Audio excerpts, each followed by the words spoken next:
Okay, I want to do a quick little video of potting up plants for the pond. As you know, I actually have a dirtied aquarium, or most of you probably know. I have a dirtied aquarium in my house. It's a 30-gallon tank. I used organic potting soil by Miracle-Gro. And by it being organic, it doesn't have any of the chemicals and stuff that they put in the regular Miracle-Gro. So it's safe for aquatic life. But I'm switching it up a little bit out here in the pond, just because I have the stuff to do it. And this is a little bit cheaper of a way of doing it. So what I've got is it's kind of an old bag I've had sitting over there for a little bit, but it's basically just topsoil. No added chemicals, just topsoil.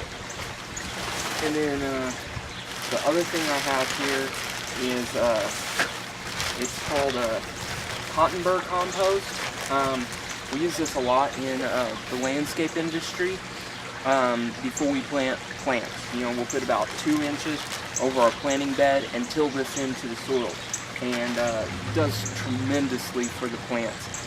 They love it. It's a great booster. So what I'm basically doing is right here, I've got me kind of a little trash can that I can mix in to, and rip this open here, and we'll take, just got a, I think this is a little 2-gallon plant bucket, and what I'll do is give me almost a full bucket of this.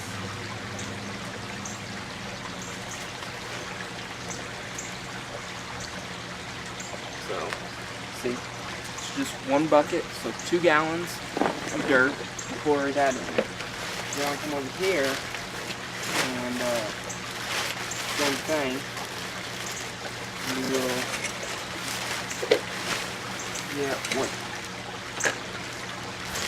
get some of this. I've got a new bag of this right below that topsoil, but I want to, of course, use this I've already got open.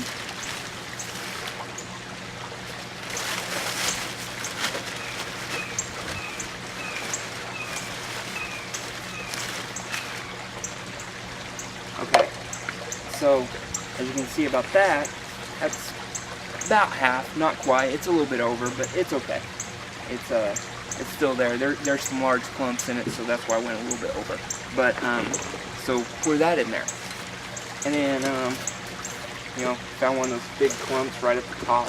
So want to try to break those up, and don't be afraid to get your hands dirty. It's just compost. I mean, nothing that can't wash off. But then what you do is just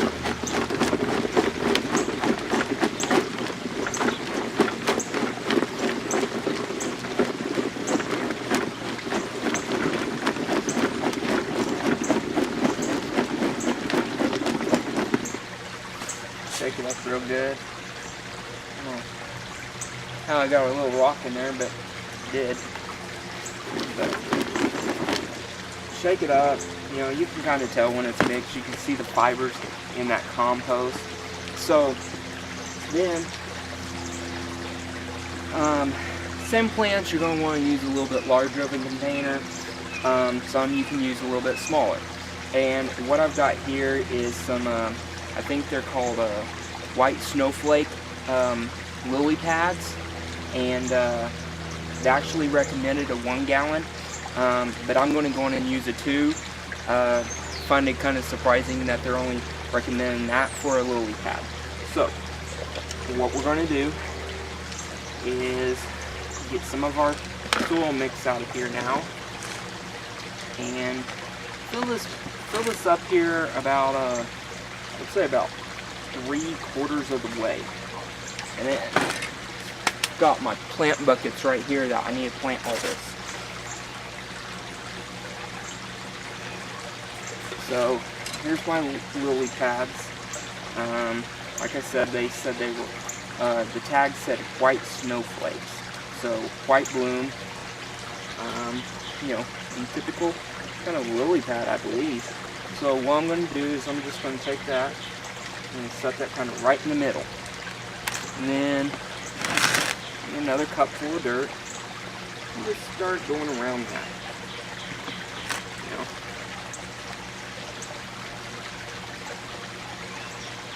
Take them for your roots and stuff. Now, when you plant that root ball, that didn't have a lot of roots to mess with, but if they're kind of curled up, go in and spread those roots out so they have a better chance of starting to go in a different direction than a circle. A lot of stuff you get, you know, from a nursery or a plant store, wherever you're buying your plants, they're probably going to be circling the pot at some point, and it does not hurt those roots to be pulled apart and get them, you know, get them broken out so they're going down. You don't want to continue that circling. What that'll do is that'll girdle the plant, and you know, it'll basically strangle out your plant. So that's for the plants. So I got my plant, went on and kind of pushed the soil down a little bit. It'll probably settle a little bit more once you get it in the pond. While that soil gets wet, it settles. And then you've watched some of my fish tank videos on the Planted Dirt Aquarium. Here it is, just pea gravel from Home Depot. You know, cheap stuff, not expensive, very cheap. So once again, take our cup here, and what we're going to do is put this around that.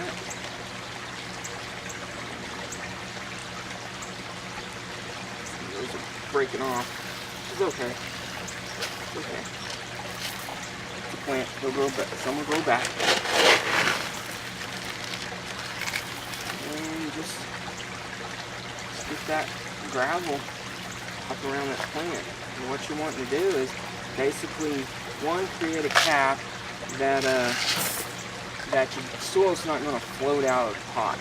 And then two, you're also creating a barrier that your fish cannot dig down into that soil, because if they can get to those roots, it's all over for the plant. They're going to uproot that plant, and it's just not going to live. So you know, that's kind of the way I plant my plants. And like, you know, I said, I've got, you know, some bigger buckets. I've got some corkscrew rush over here, some sedge. I've got a cardinal flower, or I'm sorry, it's a lizard tail plant, and I think that's about it. I've got a taro elephant ear. I'm not for sure if it's made it over the winter. It hasn't put any green off, so you know, we'll see about that one. But and then, you know, after I get these planted, I'll probably get some more stuff. I want to get some I can't even think of the name of it. But anyway, I'm going to get some more plants for the garden, or the pond. But that's how I plant the plants. So I'll show you a view of them in the pond, and kind of, you know, I just basically set them in there, set them on the level. By having this dirt in there, it gives the pot weight, so you know, you don't have to like tie it down to something or anything like that. It should keep itself there. And if you wanted, I mean, I guess you could put some larger rocks on that. You know, I've got the bigger pebbles, size of a quarter golf ball. So you know, if I wanted, I could put those. But you need to use the pea gravel to at least put your cap on. And then if you wanted to, you know, even leave this down a little bit more, put your pea gravel in there, and then put the bigger ones on there because they look better, that's fine too. But that's how we do it.